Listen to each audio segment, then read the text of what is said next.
Hi all.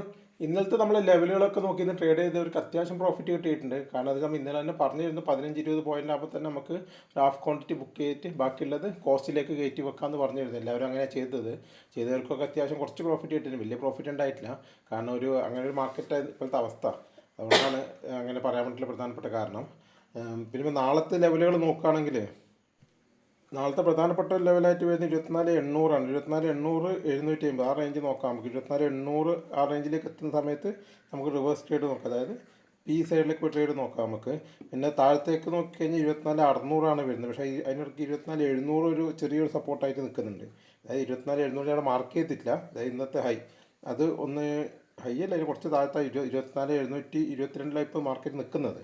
24,700 ആ റേഞ്ചിലൊരു support resistance ആയിട്ട് work ചെയ്യും. പിന്നെ 24,800 പിന്നെ താഴെ വരുമ്പോൾ 24,600 എല്ലാം റൗണ്ട് ഫിഗറിൽ തന്നെ ഏകദേശം വരുന്നത്.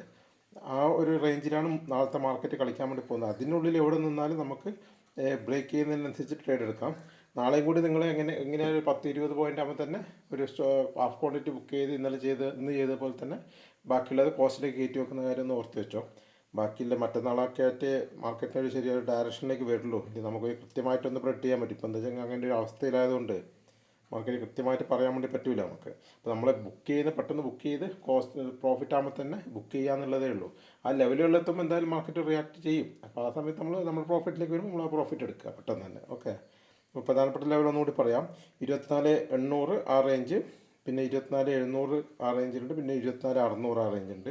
താഴത്തേക്ക് നോക്കിയാൽ അതിൻ്റെ താഴത്ത് 24,530 ആ റേഞ്ച്, പിന്നെ 24,430 കുറച്ച് താഴത്തുള്ള റേഞ്ചാണ്. ഇത്രയും ലെവലുകളാണ് പ്രധാനപ്പെട്ടതായിട്ടുള്ളത്. അപ്പോൾ 24,600 ഒന്ന് നിങ്ങൾ നോക്കി വെച്ചോ. 24,600 എന്താ താഴത്തേക്കാണ് വരുന്നതെങ്കിൽ 24,600 അടുത്ത് എത്തിയിട്ടുണ്ടെങ്കിൽ നിഫ്റ്റി ഓപ്പൺ ആവുന്നെങ്കിൽ ചെറിയൊരു പുൾ ബാക്ക് കാണിച്ച് കഴിഞ്ഞ് മുകളിലേക്ക് കാണിച്ച് കഴിഞ്ഞാൽ നമുക്ക് സി ഓപ്ഷൻ ബൈ ചെയ്യാം. അല്ല അത് ബ്രേക്ക് ചെയ്ത് താഴേക്ക് വരുന്നുണ്ടെങ്കിൽ പുട്ട് ഓപ്ഷൻ ബൈ ചെയ്യാം. പുട്ട് ഓപ്ഷൻ ബൈ ചെയ്താൽ ഒരു 550 530 ആവുന്ന സമയത്ത് നമ്മൾ എക്സിറ്റാണ്. കാരണം പെട്ടെന്ന് തന്നെ എക്സിറ്റ് ആവുന്നവരും ഓർമ്മയിൽ വേണം. ഒറ്റ ക്യാൻഡിലൊക്കെ വന്നിട്ട് അടിച്ചു പോകാം. അതുകൊണ്ട് നിങ്ങൾ പെട്ടെന്ന് തന്നെ ടാർഗറ്റ് സെറ്റ് ചെയ്ത് വെക്കണം. ഓക്കെ. ഒന്നുകൂടി ലെവലുകൾ പറഞ്ഞുതരാം. 24,530, 24,600, 24,800 അത്രയുമാണ് പ്രധാനപ്പെട്ട ലെവലുകൾ. നാളെ ചെറിയൊരു ഡൗൺ സൈഡ് പ്രതീക്ഷിക്കുന്നുണ്ട്. നോക്കാം നമുക്ക് മാർക്കറ്റ് എങ്ങനെ പോകുന്നത് എന്നുള്ളത്. നമുക്കതനുസരിച്ചിട്ട് ട്രേഡ് ചെയ്യാം. ഓക്കെ.